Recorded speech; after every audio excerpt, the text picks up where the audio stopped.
This is a complete beginner guide to driving for Uber Eats. So first thing that you would need is this particular application called Uber Driver Drive and Delivery. So this is the same application that you would use for as a delivery for Uber. So in here, make sure it is installed. Then you can simply open the application. This is the first page that you will see. In here, if you already have your account, all you need to do is add in your credentials and log in like that. If you do not have your account yet, then what you can do is simply log in through your email address or your phone number, or if you want to connect it to any of those platforms, you can tap on them.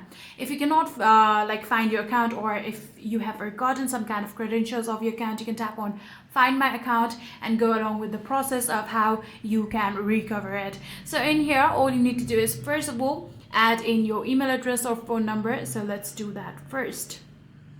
So after doing that, tap on continue, and then we'll get into the further process. Here you can see now we'll need the 4-digit code that you would get on your email inbox. So simply open your email, and in here you can see this is the 4-digit code. All you need to do is paste that on your Uber.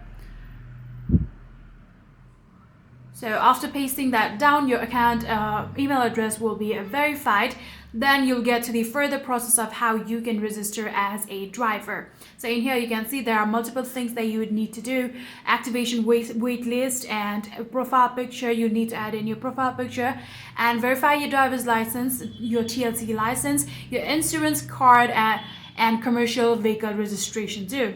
Here, another thing that you would need is NYC DMV inspection and TLC for hire vehicle permit. So after doing all of these, the last thing that Uber would require is your background check. So all you need to do is tap on all of them and fill in the required informations and documents to Uber, and within few days, if your registration is accepted, then you will successfully be able to become a Uber Eats driver or Uber driver. So yeah, that's it.